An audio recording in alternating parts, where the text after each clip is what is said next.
looking back to where it all started from the humble beginning with a fleet of 8 Fokker F-27s and DC-3s aircrafts, pioneer pilot Captain Gary Horner described Niugini as the best and friendly airline in the world. From an early age, he took up flying and eventually ended up flying for Talea in Papua New Guinea.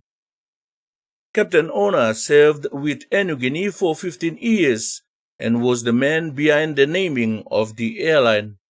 He was joined by other pioneer pilots and engineers last night in Port Moresby to celebrate the airline's 50th anniversary.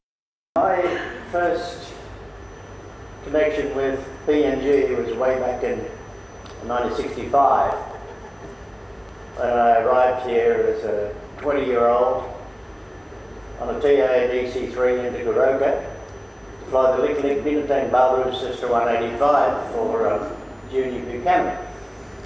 I fell in love with the country immediately, and who couldn't? In the 60s, the territory of Papua New Guinea, as it was known, was just a magical place that most people dreamed of, never had the opportunity to get to. And I was up here earning a living, flying my butt off in terrible strips up in the highlands, surviving somehow or other, and enjoying every minute of it. So much so that I think, okay, we've started a fire here, I want this to continue. I figured PNG had an enormous future, even though I was flying a Binatang.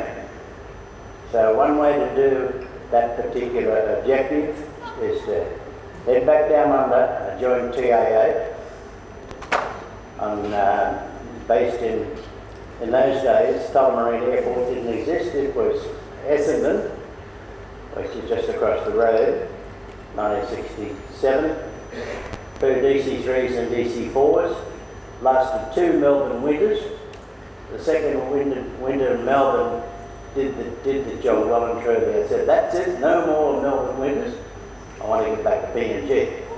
Since his retirement, he has flown local flights with his eldest son, who is working to gain his commercial license and unable to stay away too long. He said, we've got to get a name for this country.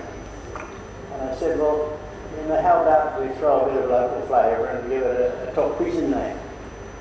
And with instead of using Niugini, as Niugini as the English way of spelling it, let's throw in the top prison Niugini, Niugini. He said, sounds good. Anyway, that stuck. So fortunately it stayed. The airline was formed on December the 1st, 1973. Tango Foxtrot Juliet, net 27-200, departed out of Ley. I was down there, I got the photograph of the Prime Minister Michael Samari cutting the ribbon, laughed on me, looking on rather hesitantly and hopefully. As I launched out early in the morning with Captain Neil Keek, an answer captain, and Ken Hoyt, a young first officer, heading for Ley and Rabaul. From there on, the rest is history. In attendance as well for the 50th anniversary was Prime Minister James Marape, as well as other government ministers. Freddie Moe, TVWAN News.